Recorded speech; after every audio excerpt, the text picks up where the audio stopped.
At 35,000 feet over the South China Sea, a Boeing 777 carrying 239 people was cruising normally through the night. The weather was calm, the cabin lights were dim, most passengers were asleep. At 1:19 a.m., the captain signed off with air traffic control. "Good night, Malaysian 370. 38 seconds later, the airplane disappeared from civilian radar.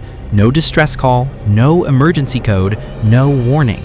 But it didn't crash, it turned around, and for nearly 7 hours, someone continued flying that aircraft into the darkness. In a world tracked by satellites and surveillance, how does a modern airliner simply vanish? This is the mystery of Flight MH370. March 8, 2014. Malaysia Airlines Flight 370 departs Kuala Lumpur just after 12:40 a.m., heading to Beijing. On board, 227 passengers and 12 crew. In the cockpit, Captain Zahari Ahmed Shah, a veteran pilot with over 18,000 hours of flight time. Beside him sat First Officer Farik Abdul Hamid, a 27-year-old co-pilot. Everything about the flight is routine. For the first 38 minutes, nothing is unusual. The aircraft climbs to 35,000 feet and cruises northeast over the South China Sea. Then comes the handoff. Kuala Lumpur Air Traffic Control instructs the flight to contact Ho Chi Minh Control. The captain responds calmly, and seconds later, the aircraft's transponder, the system that broadcasts its identity and altitude, stops transmitting. It doesn't fail automatically, it has to be switched off. 2 minutes later, the plane disappeared from civilian radar. In Vietnam, controllers wait for MH370 to check in. It never does. At this point, everyone assumes a technical glitch, but something else was happening, something almost no one knew at the time. Military radar was still tracking the aircraft, and what it showed was shocking. Instead of continuing toward Beijing, the aircraft made a sharp turn west, a deliberate turn. It crossed back over the Malaysian peninsula, then it flew northwest along established air routes.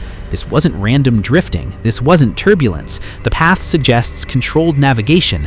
Whoever was flying that plane knew exactly what they were doing. Even more unsettling, the jet appeared to pass between radar coverage zones, avoiding detection. For nearly an hour, military radar tracked it as it moved toward the Andaman Sea. Then it vanished again. Now imagine the cabin. Passengers asleep, cabin crew unaware, no announcements, no visible panic, just a silent airplane changing direction in the middle of the night.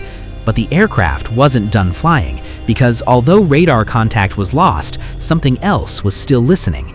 High above Earth, an Inmarsat satellite was communicating with MH370, not through voice, not through messages, but through automated handshake signals. Every hour, the aircraft's satellite system responded to a signal from space. Ping at 2:25 a.m., ping 3:41 a.m., ping 4:41 a.m. For 6 hours after disappearing from radar, the plane continued sending these faint electronic handshakes. By analyzing the timing of those signals, engineers determined something chilling. The aircraft was no longer heading north, it was heading south, deep into the Indian Ocean, far beyond normal flight paths, far from any airport. The final handshake came at 8:19 a.m. Shortly after that, investigators believe the engines flamed out from fuel exhaustion.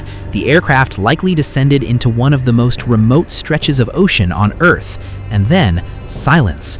The search for MH370 became the largest and most expensive in aviation history. Ships from multiple countries scanned vast areas of ocean floor. Sonar mapped underwater terrain miles beneath the surface. Months passed, then years. Only fragments were found. A wing flaperon washed ashore on Reunion Island. Additional debris surfaced along the African coast. Confirmed pieces of MH370, proof that it ended in the ocean, but the main wreckage and the flight recorders remain missing. Without them, the final minutes are unknowable. So what happened? Was it deliberate? Investigators examined the captain's home flight simulator and found routes extending into the southern Indian Ocean. Was it hijacking? 2 passengers boarded with stolen passports, but no group ever claimed responsibility.